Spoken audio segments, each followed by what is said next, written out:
Có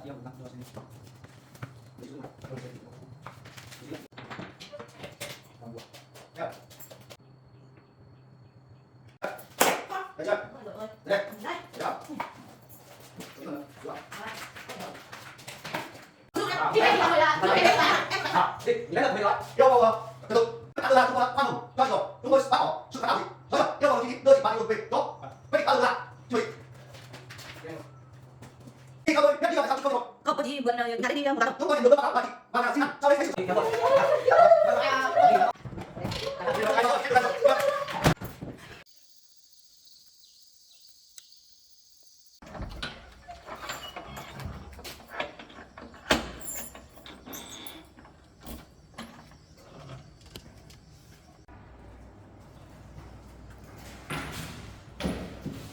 Các đồng chí kia chậm thế nhỉ, đến giờ làm việc mà chưa thấy lên.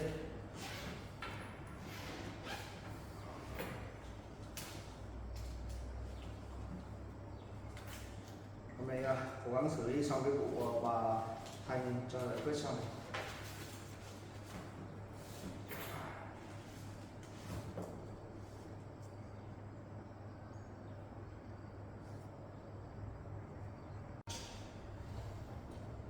Chào đồng chí. Sao hôm nay anh đến sớm đấy? Anh đến đang đau đầu xử lý chỗ bà Thanh để giải quyết dứt điểm đi. Giờ anh đang chưa nghĩ ra được cái phương án nào để xử lý đấy. Cái vấn đề của bạn anh nhiều rất là nhức đầu đấy. Rồi đồng chí Tín đến nữa rồi ba anh em cùng bàn bạc nhau xem có phương án nào để giải quyết không. Vâng đồng chí. Đồng chí Tín rất là lấy gọi em tao đến rồi anh ạ.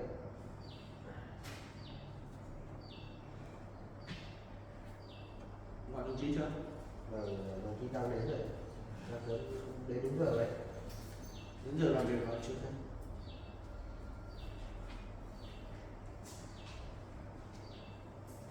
Đến đây rồi anh, đồng chí đến rồi.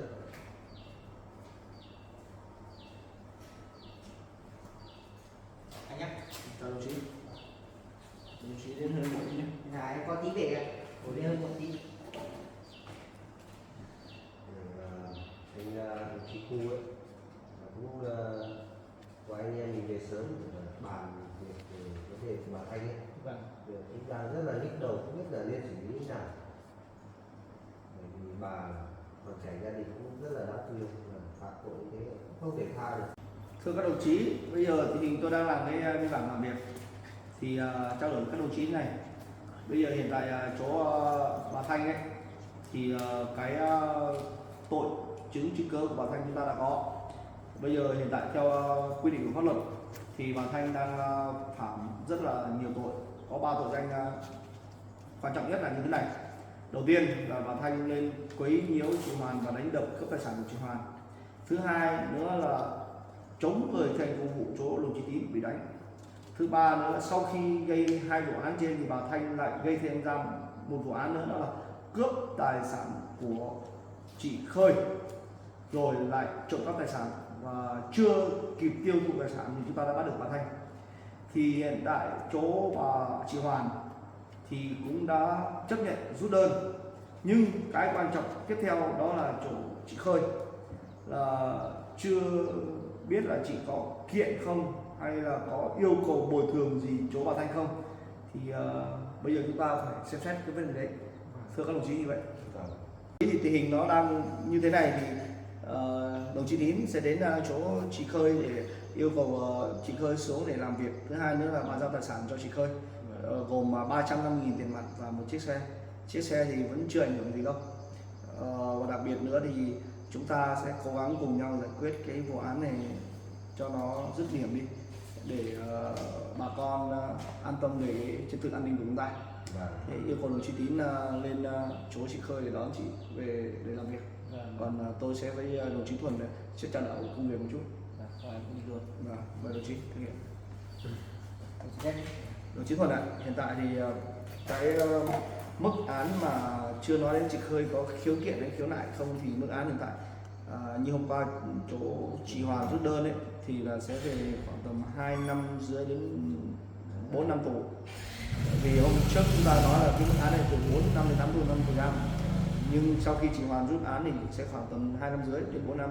Vâng. Thì nếu mà chị Khơi không khiếu kiện, không đòi bồi thường thì chúng ta cũng phải triển khai khoảng tầm 2 năm rưỡi. Vâng, em cũng nhất trí với lại phương án của anh. Đúng theo pháp luật trình tự chúng ta mà làm. Vâng, vâng.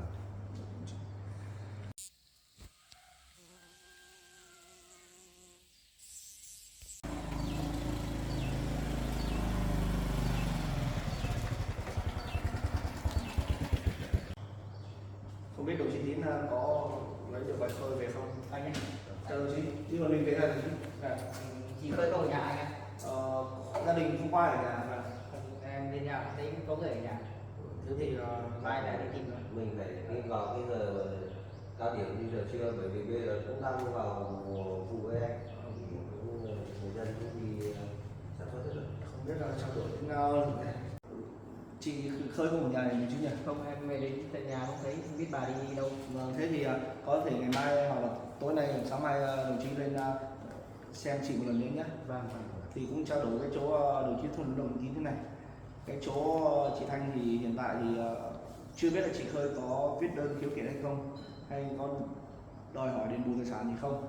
Thì theo cái hình thức của luật pháp của chúng ta thì sẽ quy định phạt bà Thanh là khoảng 2 năm rưỡi đến 4 năm tù.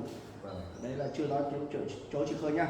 Sau đấy thì bây giờ là đồng phạm của bà Thanh là bà Hường, đúng không? Bà Hường thì bây giờ hình thức bà ấy chỉ là phạm tội lần đầu. Và thứ hai nữa, trong cái vấn đề phạm pháp thì theo gọi là bị bà Thanh chị gái thúc giục thì theo tôi thì sẽ cho quyết định khởi tố khoảng tầm 6 tháng tù giam. Các đồng chí ý kiến các đồng chí như thế nào? Báo cáo anh thì theo ý kiến của em là theo cái mức tội mà bà gây ra ấy, là chưa xứng đáng để mà nhận án tù giam, cho nên là em nghĩ là bà cảnh cáo bà là thứ nhất là án treo này. Với cái mức phạm tội của bà ấy, nếu mà không cho về án ngồi thì ta sẽ sử dụng án treo từ lúc 3 đến 6 tháng. Các đồng chí thế nào? Ý kiến các đồng chí? Vâng, em cũng nhất trí, bởi vì trong cái thời gian án treo thì mình phải quan tâm đến xem xét theo dõi bà có hành động gì không, đấy thì mình có khởi tố được bà. Rồi, thống nhất thế các đồng chí. Thế thì chúng ta chuẩn bị mở phiên tòa để xét xử. Vâng. Đồng chí Tín đi triệu tập chỗ chị Hương để đến cơ quan.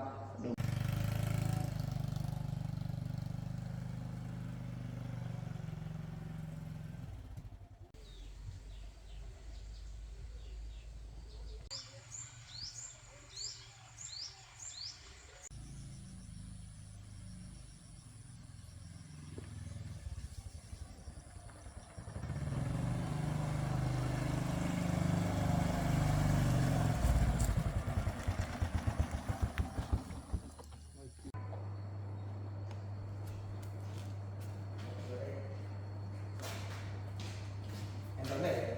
Chào chị. Chị ở trên. Chị ngồi đây.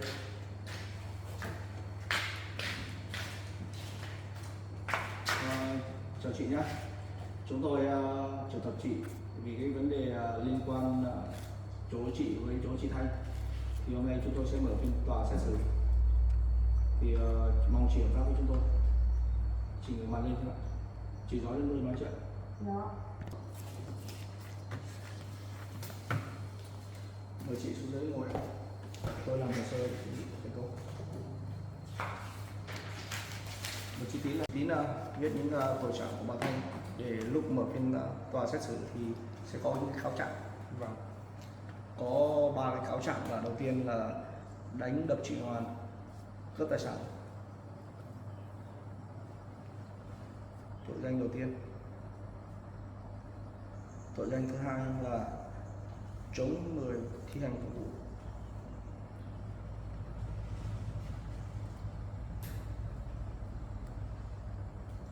Tội danh thứ ba là cướp tài sản và trộm cắp tài sản. Đấy là về tội danh của bà Thanh. Mức án từ 2 năm đến 4 năm tù giam. Chỗ chị Hường thì cho hưởng mức án treo từ 3 đến 6 tháng với tội danh là đồng phạm với chị Thanh. Xong. Được rồi, đồng chí chuẩn bị mở phiên tòa xét xử.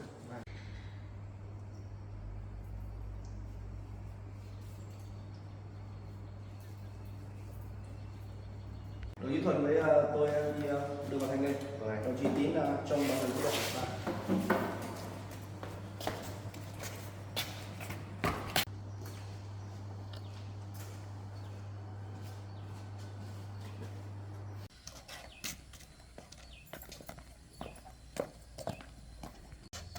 Đồng chí Thuận mở cửa.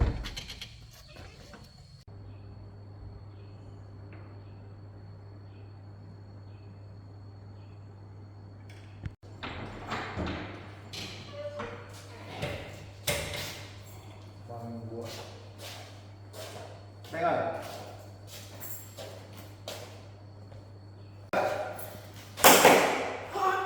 Đây chị ơi. Ôi giời ơi. Dưới đây. Gì đây? Ở đây vào.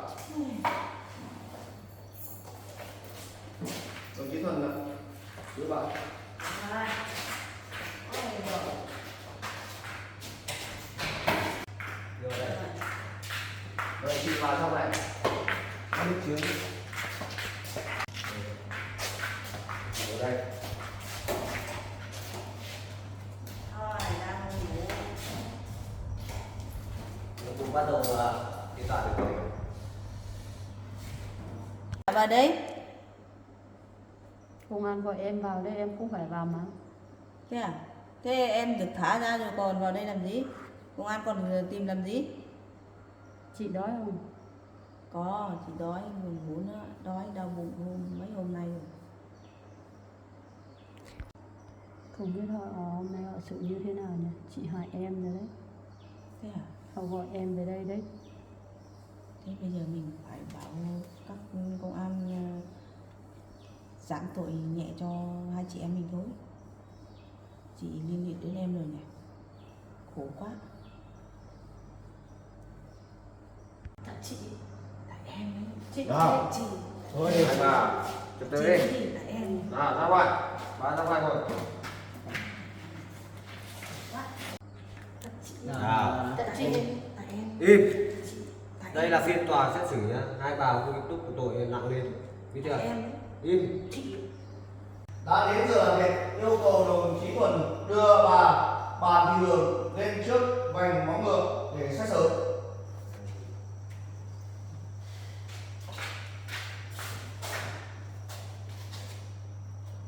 Bà Bàn Thị Hường cho tôi biết thông tin cá nhân, họ và tên và nơi cư trú.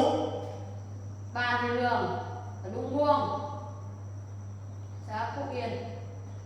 Theo cáo trạng của bà, vào ngày 30 tháng 4 2024, bà cùng Bàn Thị Thanh lên quấy nhiễu chỗ chị Hoàn và đánh đập cướp tài sản. Theo cáo trạng như trên, chị có đồng ý hay không? Chị có nhận định là hành vi chị đã làm là sai trái hay không? Có. Chị có hối hận cái hành vi của chị đã làm hay không? Tôi hối hận. Hành vi của chị đã làm do xúi giục hay là chị tự nguyện làm? Do xúi giục. Do ai xúi giục? Do chị Bàn Thị Thanh xúi giục tôi. Ông xúi giục nó này. Đi, ngồi yên. Chị Thanh từ từ. Chị có nhận thấy hành vi của mình làm là sai trái hay không? Có. Trước hành vi phạm tội của chị, theo quy định của điều luật, mức án của chị sẽ tù án treo từ 3 đến 6 tháng. Chị cho tôi biết là với mức án này chị có kháng nghị gì không? Tôi không đồng ý. Mức độ của tôi rất nhẹ vì tôi chỉ bị xúi giục và mong là tòa án sẽ xét xử giảm tội cho tôi, giảm nhẹ tội cho tôi. Lúc chị tham gia việc đánh đập chị Hoàn, chị có nghĩ tới hậu quả của chị gây ra không? Tôi không được đánh đập chị Hoàn. Tôi chỉ bị xúi giục thôi. Tôi còn can ngăn chị Thanh không được đánh chị Hoàn. Xúi giục nha. Nào. Ông đừng xúi giục đâu. Im. Vâng, đây là cái quà bác sĩ mà không được làm bạn đây cho bạn 100. Đó, cái chỗ này. Mời bạn giới thiệu cho này. Sử dụng rồi nha. Đó. Chị Đây em là thì cái là quà. người là Phải là em cái em cũng phải à. Em cũng tự đánh cho bạn. Nào. Đi. Đến lượt của mình rồi nói. Yêu cầu trật tự. Chị không được sử dụng. Yêu cầu hai bị cáo giữ trật tự. Các đồng chí đã làm nhiệm vụ của mình. Đi ngoài đi. Theo lời khai của chị Hường thì bị Bàn Thị Thanh, chị gái xúi giục đúng không? Vâng. Chị nhận thấy cái lỗi của mình là ta. Chị đã nhận thấy mình sai chưa? Vâng ạ. Chị có muốn trở lại xã hội để sớm nhất không? Có ạ. Để khắc phục những hậu quả chị đã gây ra chưa? Có.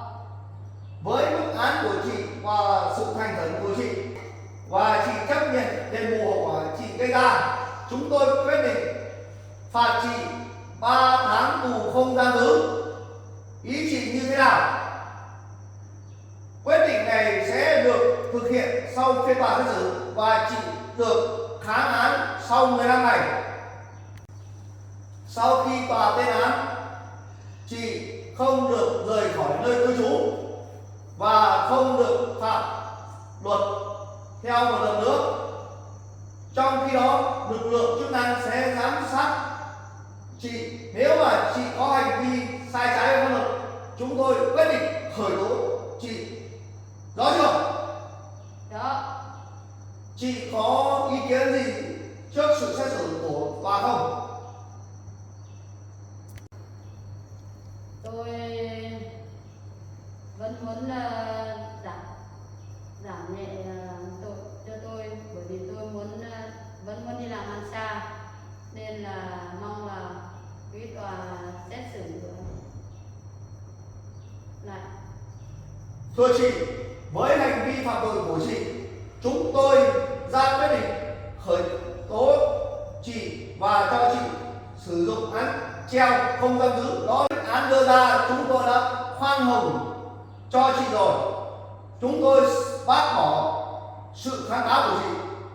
Rõ chưa? Yêu cầu đồng chí Tín đưa chị Bàn Thị Hường về chỗ. Quyết định đã được đưa ra. Xin mời chị. Đi đây rồi. Yêu cầu đồng chí Thuần đưa Bàn Thị Thanh lên trước vành móng ngựa. Yêu cầu bị cáo cho biết tên tuổi và nơi cư trú hiện tại. Tôi Bàn Thị Thanh, thôn Lũng Muông, xã Phú Yên. Theo cáo trạng chúng tôi nhận được vào ngày 30 tháng 4 2024, chị Bàn Thị Thanh có lên đánh đập chị Hoàn và cướp tài sản. Chị có đồng ý với lời chúng tôi đưa ra hay không? Có. Trước khi xảy ra việc đánh đập và cướp tài sản, chị với chị Hoàn có vấn đề xích mích xảy ra từ việc tranh chấp đất đai. Chị có đồng ý không? Có. Tội thứ hai của chị, sau khi nhận được thông tin đơn khiếu nại của chị Hoàn, chúng tôi cử lực lượng chức năng lên để tìm chị về cơ quan. Có đồng chí Tín và đồng chí Thuần. Sau khi đồng chí Tín và đồng chí Thuần lên tìm chị trốn chạy. Chị có đồng ý hay không? Có. Sau khi chị trốn chạy, đồng chí Tín đã truy bắt chị và bị chị đánh. Chị có đồng ý hay không? Tôi không. Tôi chỉ bảo vệ bản thân của tôi thôi. Có ai làm chứng cho chị không? Không. Yêu cầu đồng chí Tín đứng lên để tòa án hỏi.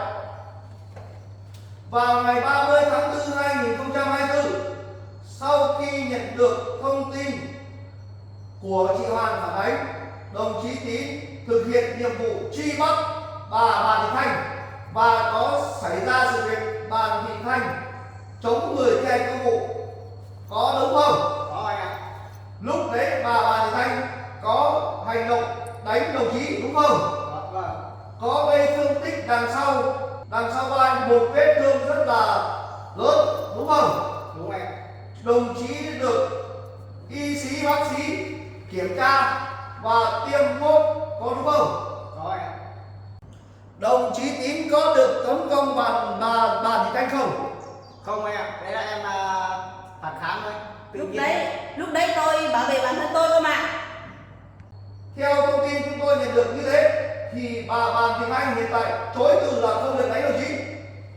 Thì bà Thị Thanh thấy những cái chứng cứ chúng tôi đưa ra thì bà chối từ như thế nào?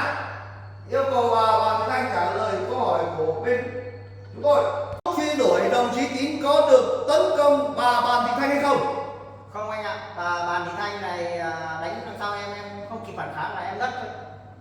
Lúc đấy đồng chí chạy vào định đánh tôi mà tôi bảo vệ bản thân tôi chứ. Tôi không được làm gì bà chỉ đánh đằng sau tôi thôi.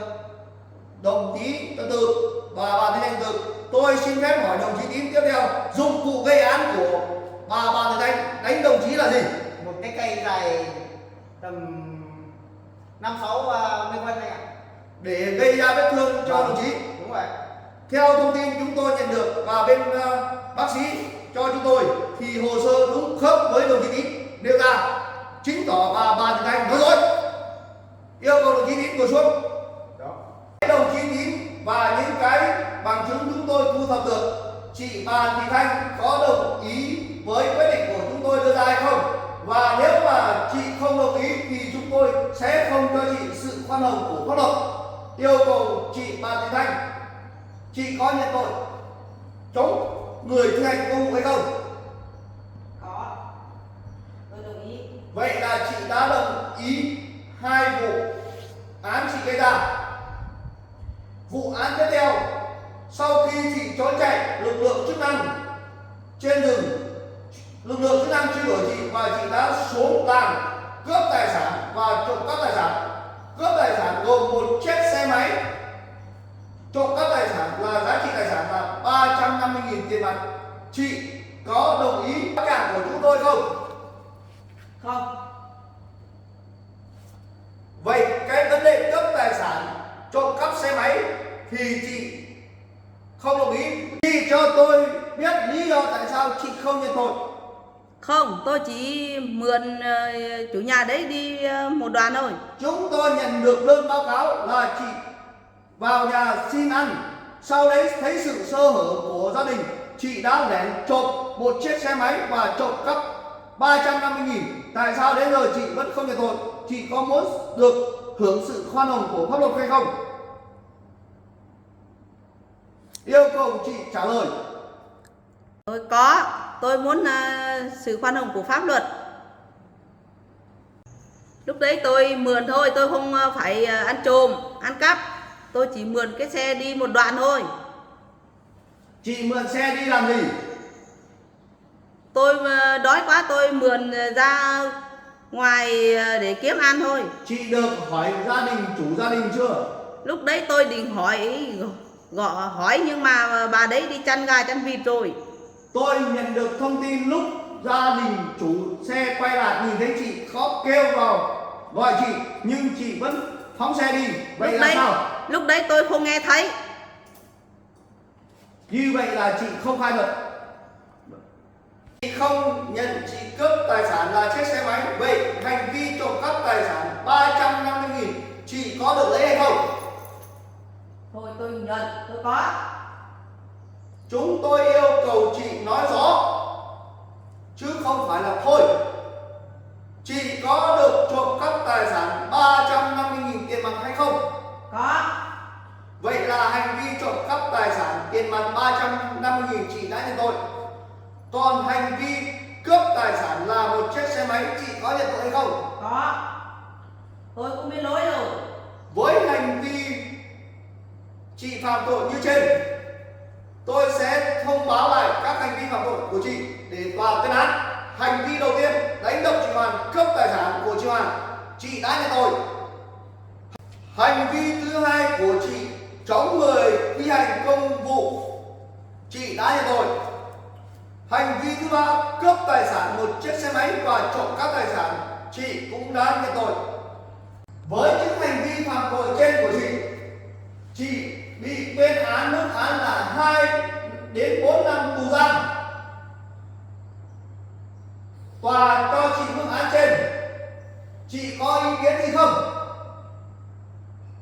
Tôi xin tòa giảm nhẹ tội cho tôi ạ. Tôi còn có con nhỏ nữa ạ.